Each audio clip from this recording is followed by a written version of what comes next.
আবার কিছু লোক আপনারা এরকম পাবেন, যেই লোকগুলা একসময় নামাজ কালাম ঠিকই পড়েছে, কিন্তু আজকে এই মানুষগুলো নামাজ কালামের দলিল খোঁজে। কি? কোরআনে যে আল্লাহ তাআলা নামাজ ফরজ করেছেন, আসলে কোরআনে তো 5 ওয়াক্ত নামাজের কথা নাই, তাহলে কেন 5 ওয়াক্ত পড়বো, 2 ওয়াক্ত পড়লেই যথেষ্ট। এরকম একটা বিভ্রান্ত দল বাংলার জমিনে আছে এবং নানা ধরনের কথাবার্তা ইউটিউব ফেসবুকে ছড়াচ্ছে যে নামাজ 5 ওয়াক্ত না। আপনাদেরকে একটা কথা বলি, আসলে 5 ওয়াক্ত নামাজের কথা মানে ফজর, জোহর, আসর, মাগরিব, এশা, এভাবে কিন্তু কোরআনে আসে নাই। এভাবে কিসে আসে নাই? কোরআন আসে নাই। কোরআন খালি আকিমুস সালাহ ওয়া আতুজ যাকাত, নামাজ কায়েম করো, নামাজ কায়েম করো, এই কথা বলা হয়েছে। কিন্তু এই 5 ওয়াক্ত নামাজের যে সংজ্ঞাগুলো, যে ফজর কখন পড়বো, জোহর কখন পড়বো, এগুলো ব্যাখ্যা বিশ্লেষণ এবং হাদিসের মাধ্যমে এসেছে। বলুন সুবহানাল্লাহ। এখন যারা বলে যে কোরআনে 5 ওয়াক্ত নামাজ নাই, ওদের সামনে কয়েকটা আয়াত এখন তুলে ধরবো। এবং আপনাদের মধ্যে অনেকে হয়তো বা কনফিউশনে আছেন যে কোরআনে যেখানে 5 ওয়াক্ত নামাজের কথা বলা নাই, সেখানে আমরা 5 ওয়াক্ত নামাজ কেন পড়ি? হাদিসের মধ্যে আসছে কিন্তু কোরআনে নাই কেন? মিথ্যে কথা, কোরআনেও আছে। কোরআনের কোন জায়গায় আছে ও খুঁজে পাওয়ার মতো মাথা আর চোখ আল্লাহ আপনারা দেয় নাই। কারণ কোরআন তো পড়েন না, খালি কোরআনটারে রমজান মাস আসলে চুমাচুমি করিয়া তারপর আস্তে করে উপরে উঠায় রাখেন। সারা জীবন 5 ওয়াক্ত নামাজ পড়লেন, এখন বলতেছে 2 ওয়াক্ত, কারণ কোরআনে 5 ওয়াক্ত নাই। দেখেন কোরআনে আছে নাকি নাই, আমি আপনাদের সামনে একটা একটা করে তুলে ধরছি। প্রথমত হচ্ছে আল্লাহ সুবহানাহু ওয়া তাআলা সূরা রুমের 17 এবং 18 নম্বর আয়াতে কি বলছেন খেয়াল করেন। এই সবাই দেখান, আল্লাহ রাব্বুল আলামিন বলছেন ফাসুবহানাল্লাহি হিনা তুমসুনা ওয়া হিনা তুসবিহুন।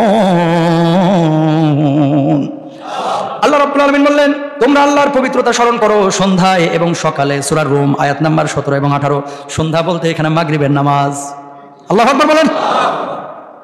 সন্ধ্যা বলতে মাগরিব এবং এশার সালাতকে বোঝানো হয়েছে, কারণ মাগরিবের পরে এশার সালাতের সময় কিন্তু বেশি ডিস্টেন্স না, গ্যাপ না, ঠিক না? আর সকাল বলতে এখানে ফজরের সালাতকে বোঝানো হয়েছে। আল্লাহু আকবার বলেন। আল্লাহ তাআলা স্পষ্ট বলছেন হিনা তুমসুনা ওয়া তুসবিহুন, সন্ধ্যায় আর সকালে। তাহলে কয়টা নামাজ এখানে পাওয়া গেল? 3টা, মাগরিব, এশা আর ফজর। যেখানে সরাসরি আল্লাহ রাসূল বলছেন কোরআনুল এই হাদিসের মধ্যে, সেখানে এই নিয়ে কোনো প্রশ্নের সুযোগ আছে? যারা বলতেছে যে কোরআনে নামাজের কথা নাই, নামাজের কথা নাই, মানে এভাবে ফজর, জোহর, আসর, মাগরিব, এশা, তারা এই আয়াতগুলো একটু মেহরবানি করে তাফসীর খুলে দেখবেন। তারপরে দেখেন আল্লাহ তাআলা আরো কি বলছেন। সূরা হুদ আয়াত নাম্বার 114 আল্লাহ তাআলা বলছেন ওয়া আকিমিস সালাতা তরফাইন নাহার ওয়া যুলাফাম মিনাল লাইল। আর দিনের 2 প্রান্তে এবং রাতের কিছু অংশে সালাত প্রতিষ্ঠা করো। দিনের 2 প্রান্তের মধ্যে এক প্রান্তে ফজর আর অন্য প্রান্তে জোহর এবং আসরের নামাজ উদ্দেশ্য। রাতের কিছু অংশ সালাত বলতে মাগরিব এবং এশার সালাত উদ্দেশ্য। বলুন সুবহানাল্লাহ। এগুলা কোথা থেকে বলতেছি আমি? কোরআন থেকে। তারপরে দেখেন আরো আয়াতে আল্লাহ তাআলা কি বলছেন। 1-2টা আয়াত না, অনেক আয়াত আল্লাহ তাআলা নাযিল করেছে। আল্লাহ তাআলা আবার বলছেন, আল্লাহ রাব্বুল আলামিন বলেন আকিমিস সালাতা লিদুলুকিশ শামসি ইলা গাসাকিল লাইলি ওয়া কুরআনাল ফাজর ইন্না কুরআনাল ফাজরি কানা মাশহুদা।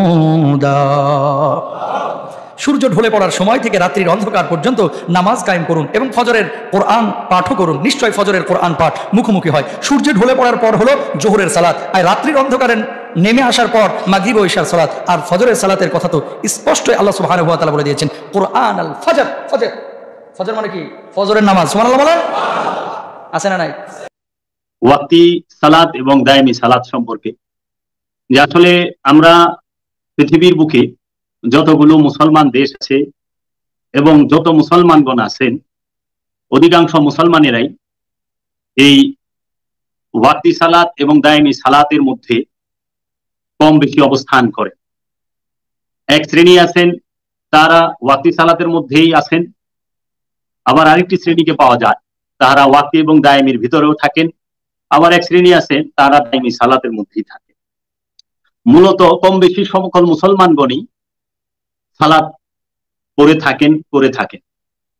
এখন বিষয় আপনি যেটি প্রশ্ন করেছেন আমাকে, যে সালাত আসলে সালাত বলতে কি বোঝায়। দেখুন, সালাত আরবি শব্দ। সালাতের হুবহু অর্থ করি, অনেক রকম অর্থই বোঝা যায়। সালাতের অনেক রকম অর্থও আছে আবিধানিক, কিন্তু দর্শনগত দিক দিয়ে যদি আমরা জানতে চাই, বুঝতে চাই, সালাত শব্দের অর্থ হচ্ছে সংযোগ এবং যোগাযোগ, প্রচেষ্টা।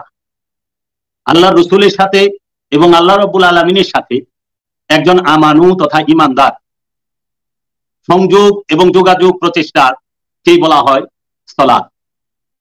একজন রসুলের সাথে এবং রব্বুল আলামিনের সাথে একজন আমানু যখন সংযোগ এবং যোগাযোগ প্রতিষ্ঠা করার চেষ্টা করে, তখনই তাকে বলা হয় সালাত। এই সালাত প্রত্যেকটা আমানুর জন্য ফরজ। সালাত আমানুকে করতেই হবে। তাই কোরআনুল মাজিদে আল্লাহ রাব্বুল আলামিন বলেছেন, ইয়া আইয়ুহাল্লাযীনা আমানু আকিমুস সালাত ওয়া আতুজ যাকাত, হে আমানু ঈমানদার, তুমি সালাত কায়েম করো এবং যাকাত আদায় করো।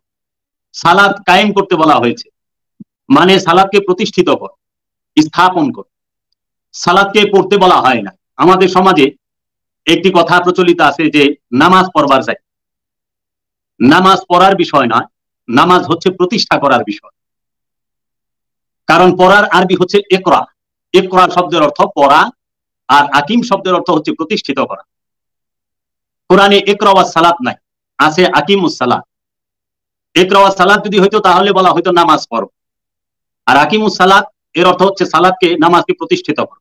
এখানে আরেকটু জানার বিষয় হচ্ছে, প্রচলিত সমাজে, আমাদের সমাজে বাংলাদেশে আমরা কিন্তু অধিকাংশ বাঙালি মুসল্লি এবং ইমানদার আমানুরা জানি না যে সালাতের বাংলা অর্থ কি, হুবহু বাংলা অর্থ কি। আমরা সবাই জানি সালাতের ফার্সি অর্থ।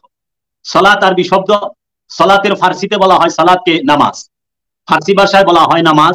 উর্দু এবং হিন্দিতেও নামাজ শব্দটি প্রচলিত, উর্দু ভাষায়ও নামাজ। ইংরেজিতে প্রেয়ার, বাংলায় হচ্ছে যোগাযোগ, সংযোগ, প্রচেষ্টা। আর যদি হিন্দিতে বলা হয় তাহলে পূজা। আবার খাঁটি আমরা যদি একদম হুবহু বাংলায় বলি, সংযোগ এবং যোগাযোগ, প্রচেষ্টা। যেহেতু আমরা মুসলমান, এর জন্য আমরা আরবি ভাষাটাকে প্রাধান্য দিয়ে থাকি, আর অন্য ভাষাকে আমরা ওই রকম প্রাধান্য দিই না। এজন্য মুসলমান রাষ্ট্রে মুসলমানরা সর্বপ্রথম প্রাধান্য দিয়ে থাকেন ভাষার ক্ষেত্রে আরবিকে, তারপরে দিয়ে থাকেন ফার্সি এবং উর্দুকে। আমাদের দেশে অধিকাংশ আরবি ভাষী হুবহু বাংলা করা হয় না। অধিকাংশ আরবি শব্দে হুবহু বাংলার জায়গায় ফার্সি এবং উর্দু ব্যবহার করা হয়। যেরকম আপনি কোরআনে বাংলাদেশের যতটি অনুবাদ আছে, একটা অনুবাদেও আপনি পাবেন না যে তাহারা সলাতের বাংলা অর্থ সংযোগ এবং যোগাযোগ প্রচেষ্টা বলেছেন, এবং আপনি কোথাও লিখতে দেখবেন না যে পূজা বলেছেন। তারা লিখেছেন নামাজ, মানে আরবি শব্দের বাংলা অনুবাদ করছে ফার্সি শব্দ দিয়া। হ্যাঁ, আবার অনেক জায়গায় দেখবেন কোরআনের অনুবাদে আছে মুমিন থেকে, মুমিন শব্দের আমানুর অর্থ করে দিয়েছে বাংলায় মুমিন। দেখেন আমানুও বাংলা শব্দ, মুমিনও বাংলা শব্দ। এই সরি, আমানুও আরবি শব্দ, মুমিনও আরবি শব্দ। আমার কথাটা একটু ভুল হয়েছিল, আমানু আরবি শব্দ, মুমিনও আরবি শব্দ। কিন্তু আমানুরও বাংলা করে নাই, মুমিনেরও বাংলা করে নাই। একটা জায়গায় করছে কি, সেখানে আমানু যে জায়গায় আছে ইয়া আইয়ুহাল্লাযীনা আমানু, সেই জায়গায় হে মুমিনেরা লেখা দিছে। তাহলে আরবির অনুবাদ আরবি দিয়া বাংলায় কিভাবে করলো তারা? এইরকম অনেক জায়গায় আছে যারা এই বাংলা অর্থটা করেননি। যেরকম রসুল, এটা আরবি শব্দ, রসুলের বাংলা করা হয় না। তো কাজী এর জন্য আমরা অনেক কিছু বুঝতে পারি না। সালাত শব্দের অর্থ হচ্ছে সংযোগ এবং যোগাযোগ প্রচেষ্টা। সেই সংযোগ এবং যোগাযোগ প্রচেষ্টাটি কার সাথে করব? নিঃসন্দেহে আল্লাহ রসুলের সাথে। আল্লাহ রসুলের সাথে সংযোগ, রবের সাথে যোগাযোগ। আল্লাহ রসুলের সাথে যখনই সংযোগ হবে তখনই রবের সাথে একজন আমানুর যোগাযোগ প্রতিষ্ঠিত হয়ে যাবে। আর যখনই রসুলের সাথে সংযোগ এবং রবের সাথে যোগাযোগ প্রতিষ্ঠিত হয়ে যায় তখন সে সালাতকে কায়েম করে ফেলে। ওই যে আল্লাহ বলছে আকিমুস সালাত, সালাতকে প্রতিষ্ঠিত করো, সালাত প্রতিষ্ঠিত হয়ে যায়। আর যখনই একজন আমানুর সালাত প্রতিষ্ঠিত হয়ে যায় তখনই সে মুসল্লিতে পরিণত হয়ে যায়। এবং মুসল্লিতে পরিণত হওয়ার পরেই আল্লাহ বলেছেন কি, আল্লাযীনা হুম আলা সালাতিহিম দায়মুনা, যে তাহারাই মুসল্লি যারা সর্বক্ষণ সালাতের উপরে দণ্ডায়মান, সর্বক্ষণ সালাতে তথা সংযোগ এবং যোগাযোগের মধ্যে থাকে। কার সাথে? রসুলের সাথে এবং রবের সাথে। এর জন্য একজন আমানু সালাতকে কায়েম করে, প্রতিষ্ঠিত করার পরে সে মুসল্লির যোগ্যতা অর্জন করে। মুসল্লি সে সর্বক্ষণ সালাতের উপরে থাকে। খেয়াল করবেন সূরা মারিজে 23 নম্বর আয়াত আল্লাহ বলছেন আল্লাযীনা হুম আলা সালাতিহিম দায়মুনা, তারাই মুসল্লি যারা সর্বক্ষণ সংযোগ যোগাযোগ প্রতিষ্ঠার মধ্যে থাকে। দেখেন, প্রতিষ্ঠার উপরে থাকে, এখানে কিন্তু বলে নাই যে প্রতিষ্ঠা সংযোগ যোগাযোগের ভিতরে থাকে কিংবা চেষ্টায় থাকে, তা না, উপরে থাকে। কারণ সালাত প্রতিষ্ঠিত হয়ে গেলেই সংযোগ এবং যোগাযোগের উপরে মুসল্লি থাকতে পারে। এই জন্য সালাত শব্দের মূল অর্থই হচ্ছে রবের সাথে সংযোগ, যোগাযোগ এবং রসুলের সাথে সংযোগ এবং যোগাযোগ প্রতিষ্ঠিত করে ফেলা। আর আনুষ্ঠানিক যে সালাত, আমরা যে 5 ওয়াক্ত নামাজ পড়ি, সেই নামাজটি হচ্ছে আনুষ্ঠানিক নামাজ, আনুষ্ঠানিক সালাত। এই আনুষ্ঠানিক সালাতের মধ্যে মূল যে সালাত, দাওয়ামি সালাত, এই দাওয়ামি সালাতের ইশারা এবং ইঙ্গিত রয়েছে।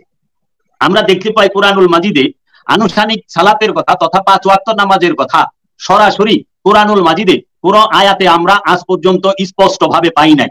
যে কুরআনুল মাজিদে 114টি সূরা 6236 আয়াতের মধ্যে কোন একটি সূরার কোন একটি আয়াতে আল্লাহ রাব্বুল আলামিন স্পষ্ট বলেছেন যে তোমরা সালাত কায়েম করো জোহরের ফজরের, তোমরা সালাত কায়েম করো ফজরের সালাত, জোহরের সালাত, সালাতুল ফজরের, সালাতুল জোহর, সালাতুল আসর, সালাতুল মাগরিব, সালাতুল ইশা, এইভাবে বলা হয়নি। কোরআনে বলা হয়েছে যে সালাতুল উস্তার কথা, সালাতুল দাওয়ামির কথা, এবং এই সালাতুল উস্তা এবং সালাতুল দাওয়ামি এইটার যে প্রয়োগ পদ্ধতি সেইটাও কোরআনুল মাজিদে দেওয়া আছে স্পষ্ট ভাবে। দাইমি সালাতের কথা এবং প্রয়োগ পদ্ধতি কোরআনুল মাজিদে স্পষ্ট ভাবে দেওয়া আছে।